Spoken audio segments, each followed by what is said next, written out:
Hello दोस्तों, स्वागत है आपका हमारे यूट्यूब चैनल में। आज की हमारी कहानी है मतलब का रिश्ता। एक गांव में एक बड़ा साहूकार रहता था। साहूकार बहुत पैसे वाला था। आसपास के कई गांव में उसका बड़ा नाम था। लेकिन इस साहूकार को अपने पैसों का, अपने रुतबे का और अपने नाम का बड़ा ही घमंड था। वह अपने नाम को बनाए रखने के लिए बहुत ज़्यादा सोचता था और बिना किसी की भावनाओं की कदर किए वो सब करता था जो उसे लगता था कि करना चाहिए। साहूकार को कई सालों बाद एक संतान प्राप्ति हुई थी। साहूकार ने अपनी इस खुशी को मनाने के लिए अपने घर पर एक बहुत बड़ा कार्यक्रम रखा, जिसमें उसने आसपास के गांव के सभी श्रीमंत लोगों को, सिर्फ ऐसे रिश्तेदारों को जो पैसे वाले थे, बुलाया था। पास के ही गांव में साहूकार की खुद की सगी बहन भी रहती थी। क्योंकि इन दिनों उसकी आर्थिक परिस्थिति कुछ अच्छी नहीं थी, इसलिए उसने अपनी बहन तक को इस कार्यक्रम में नहीं बुलाया। साहूकार ने जिस कार्यक्रम का आयोजन किया था वह इतना भव्य था और इसके अलावा उसमें इतने प्रसिद्ध और श्रीमंत लोग आने वाले थे कि इस कार्यक्रम की चर्चाएं हर गांव में होने लगी। यह खबर उस साहूकार की बहन तक भी पहुंच गई। बहन को यह जानकर बहुत ज़्यादा खुशी हुई कि इतने सालों बाद उसके भाई को आखिरकार संतान सुख प्राप्ति हो ही गई। बहन ने सोचा कि भाई गलती से उसे इस बारे में बताना भूल गया होगा और अपनों को भला कोई न्योता देता है। भोली बहन ने अपने भाई के यहाँ इस कार्यक्रम में जाने की तैयारियां शुरू कर दी। जिस दिन वह कार्यक्रम था उस दिन बहन सुबह सुबह ही अपने भाई के घर जाने के लिए निकल पड़ी। रास्ते में अपने पुराने मैले कपड़े देखकर उसे ख्याल आया कि अगर किसी और के घर जाना होता तो मैं ऐसे कपड़ों में जाने की सोचती भी नहीं, लेकिन मैं तो अपने भाई के घर यानी मायके जा रही हूँ, वहाँ मुझे ये सब सोचने की कोई ज़रूरत नहीं है। जैसे ही वह अपने मायके पहुंची, वहां का भव्य आयोजन देखकर वह बहुत खुश हो गई और उसे अपने भाई पर बहुत गर्व हुआ। वहां पर वह जल्दी से जल्दी अपने भाई को मिलकर उसकी खुशी में शामिल होना चाहती थी।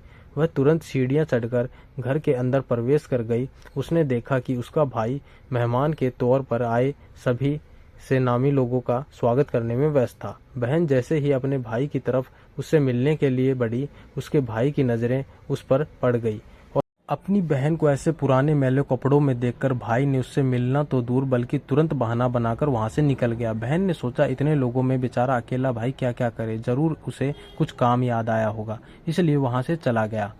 बहन बाद में अपनी भाभी से मिलने गई। भाभी ने उसका स्वागत किया और उसे खाना खाने के लिए आग्रह किया। बहन ने सोचा ठीक है, पहले खाना खा लेती हूँ, बाद में आराम से भाई से मिल लूंगी। बहन खाना खाने के लिए पंगत में बैठी। साहूकार ने देखा कि अपने सभी धनवान मेहमानों के बीच उसकी गरीब बहन बैठी हुई है। सभी कीमती पोशाक पहनने लोगों के बीच उसकी बहन जो पुराने मैले कपड़े पहनकर बैठी थी, यह साहूकार से देखा नहीं गया। उसने अपनी बहन को अपने पास बुलवाया, भला बुरा सुनाया और वहां से जाने के लिए बोला। बहन ने अपने सपने में भी नहीं सोचा था कि उसके साथ कभी ऐसा व्यवहार भी हो सकता है, और वह भी उसके खुद मायके में। अपना अपमान होने के बाद बहन तुरंत अपने घर ससुराल जाने के लिए वहां से निकल पड़ी। बहन इस बात को पचा नहीं पा रही थी कि उसके अपने भाई ने उसके साथ इतना बुरा व्यवहार किया। उसकी आंखों में आंसू नहीं थम रहे थे। रास्ते में उसे अपनी पुरानी दोस्त मिली। उस दोस्त ने उसे रोने का कारण पूछा। हालांकि बहन उसे कुछ भी नहीं बताना चाहती थी, लेकिन दोस्त के बार बार पूछने पर उसने उसके साथ हुई सारी घटना उसे बता दी। उसकी दोस्त एक समझदार महिला थी और काफ़ी प्रैक्टिकल सोचने वाली थी। उसने कहा, अगर तुम मेरी बात मानो तो एक दिन तुम्हारा भाई खुद तुम्हें अपने यहाँ बुलाएगा और तुमसे माफ़ी भी मांगेगा। बहन ने उसे कहा कि मैं तुम्हारी हर बात मानूंगी, बताओ मुझे क्या करना होगा। दोस्त ने कहा कि तुम इस अपमान को, इस दुख को एक दिशा दे दो और कोई गृह उद्योग शुरू कर दो। उसमें इतनी मेहनत करो कि काम के अलावा तुम्हें कोई भी अच्छा ना लगे। बहन को अपने दोस्त की बात यह सही लगी। उसने घर पहुंचकर आंसू पोंछकर उसी दिन से गृह उद्योग शुरू कर दिया। उसने दिन रात मेहनत की, अपने साथ कई गांव और महिलाओं को जोड़ा। देखते ही देखते उसका गृह उद्योग चल पड़ा। भाई को भी यह बात जब पता चली कि उसकी बहन इतनी श्रीमंत हो गई है, तो उसने सोचा कि चलो एक बार उससे मिलकर आया जाए। वह अब अपनी बहन को उसके घर मिलने पहुंचा। बहन ने उसका किसी राजा महाराजा की तरह स्वागत किया, उसके पसंद का खाना खिलाया। बहन का ऐसा व्यवहार देखकर भाई को अपनी पिछली गलती का एहसास हुआ, इसलिए उसने अपनी बहन को अपने घर होने वाली पूजा के लिए आमंत्रित किया। कुछ ही दिनों बाद बहन अपने भाई के यहाँ उस पूजा के लिए पहुँच गई। जैसे ही बहन अपने भाई के घर पहुंची, उसका भाई उसके स्वागत के लिए दरवाजे में ही खड़ा था। बहन अपने महंगी गाड़ी में आई थी। उसने बहुत कीमती साड़ी और गहने पहने हुए थे। बहन का ऐसा ठाट बाट देखकर भाई नहीं बल्कि उसका पूरा गांव दंग रह गया। भाई दौड़कर आया और बहन की गाड़ी का दरवाज़ा खोलकर उसे बाहर आने के लिए कहा और बड़े प्यार से पूजा का प्रसाद ग्रहण करने के लिए बुलाया। बहन को इस बार 12 पकवान परोसे गए थे। चांदी की थाली में उसे खाना दिया गया था।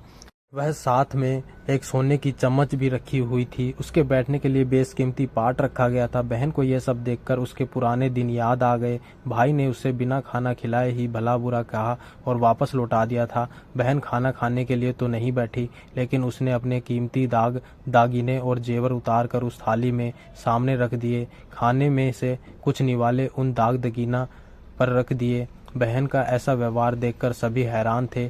किसी को नहीं समझ आ रहा था कि बहन ऐसा क्यों कर रही है, आखिर वह क्यों उन जेवरों का खाना खिला रही है। जब सभी ने उससे पूछा कि बहन ऐसा क्यों कर रही है, तो उसने सबके सामने बताया कि आज उसका इतना मान सम्मान हो रहा है, वह दरअसल उसका नहीं, उसके इन्हीं कीमती दागीनों और कपड़ों का हो रहा है, क्योंकि मैं तो अभी भी वही पुरानी साहूकार की बहन ही हूँ। अगर कुछ बदला है तो वह मेरी परिस्थिति, मेरे कपड़े और गहने। भाई ने अपनी गलती का एहसास होने पर इस बार अपनी बहन के पैर पकड़कर माफ़ी मांगी।